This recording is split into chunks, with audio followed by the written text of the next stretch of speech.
Assalamualaikum warahmatullahi wabarakatuh dan selamat sore.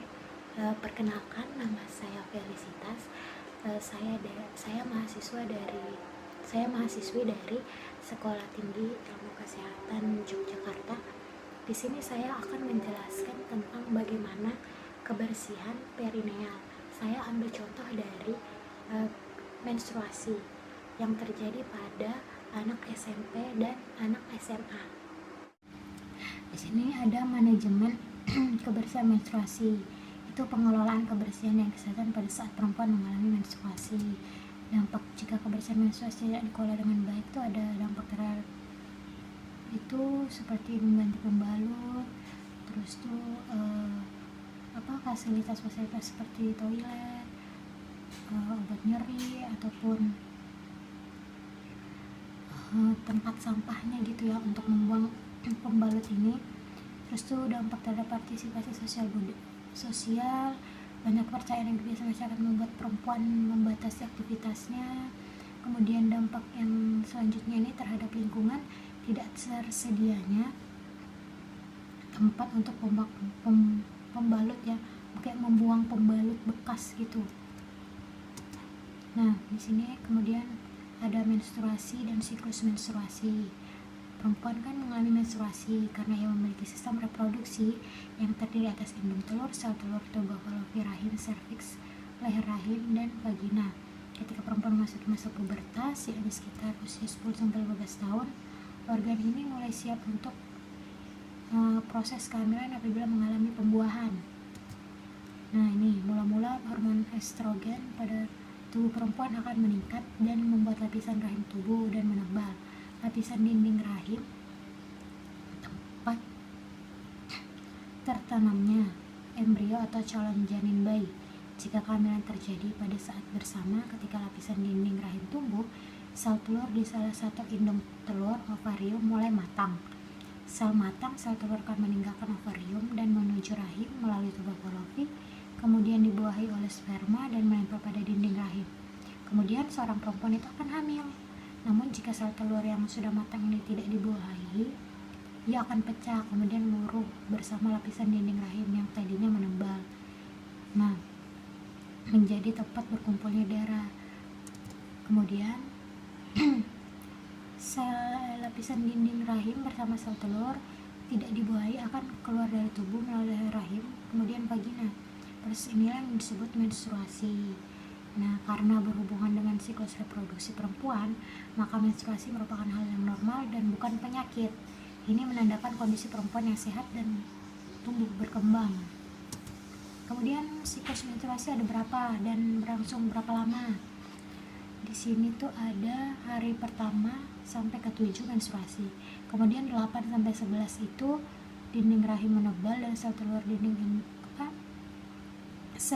dalam indung telur tuh mulai matang.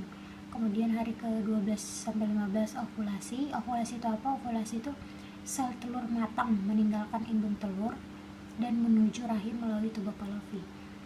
Kemudian hari ke-18 sampai 25 tuh jika tidak dibuahi sperma, sel telur pecah dan meluruh bersama lapisan dinding rahim. 26 sampai 28 itu sel telur tidak dibuahi dan lapisan dinding rahim yang meluruh akan keluar dari tubuh melalui leher rahim, kemudian vagina.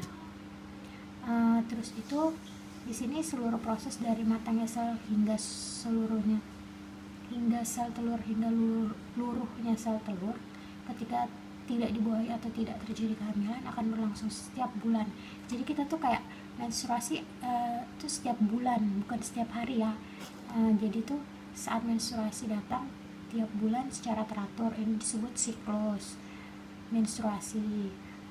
Biasa kan setiap orang apalagi cewek nih ya, perempuan kan berlangsungnya tuh beda-beda ya. Ada yang siklusnya cepat, ada yang siklusnya lambat. Nah, di sini tuh ada yang berlangsung selama 2 sampai 7 hari. Terus tuh dihitung dari hari pertama satu periode, hari ke pertama berikutnya itu siklus menstruasi ada 28 hari. Namun setiap perempuan kan dapat mengalami siklus menstruasi bervariasi kan setiap hari ya, beda-beda tergantung dari hormonnya perempuan itu masing-masing gitu ya.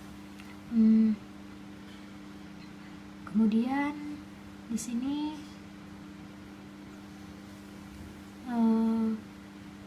naik turunnya tingkat hormon selama sebulan turut mengontrol siklus menstruasi. Kemudian siklus ini sering tidak teratur selama 1 atau 2 tahun pertama menstruasi. Memiliki siklus menstruasi yang teratur merupakan tanda bahwa bagian penting dari perempuan bekerja secara normal.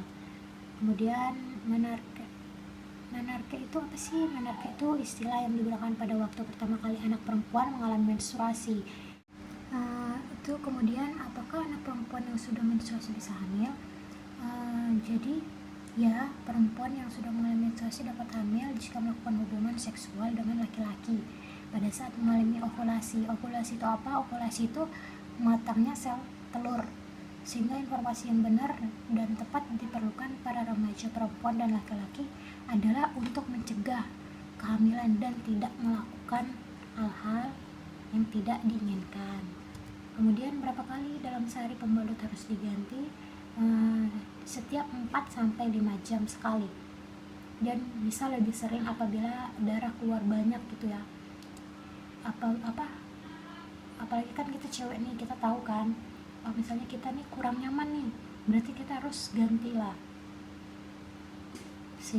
sebelum terjadi ya yang tidak diinginkan kan, seperti kayak bercak atau noda gitu kan, kelihatan kan, kita pasti malu gitu ya kan. Waktu yang dianjurkan untuk mengganti pembalut bagi anak perempuan usia sekolah ialah saat mandi pagi, saat di sekolah, setelah pulang sekolah, saat mandi sore, dan sebelum tidur. Pembalut harus sering diganti untuk mencegah infeksi saluran reproduksi, saluran kencing, dan iritasi kulit. Ingat untuk selalu mencuci tangan sebelum dan sudah mengganti pembalut ya. Kemudian apakah menstruasi itu menyakitkan? Sebagian anak perempuan tidak mengalami sakit sama sekali ketika menstruasi. Beberapa merasakan sakit ringan di perut bagian bawah dan bagian punggung bawah. Sebagian lagi mengalami rasa sakit yang mengganggu sehingga perlu meminum obat pereda rasa nyeri. Biasanya tidak berlangsung lama, dan ini tuh enggak bahaya sih, memang sakit perut kan memang wajar ya, karena kan ya kram ya di bagian perut kita ya, jadi ya wajar aja sakitnya. Tetapi ada juga orang yang tidak bisa mengontrol sakitnya sampai ke pinggang gitu. PMS itu singkatan dari premenstrual syndrome atau gejala-gejala yang dapat dirasakan tubuh perempuan sebelum mengalami menstruasi. Sekian presentasi dari saya, kurang lebih dan tutur kata yang tidak disengaja maupun tidak disengaja saya mohon maaf. Saya akhiri, sekian dan terima kasih.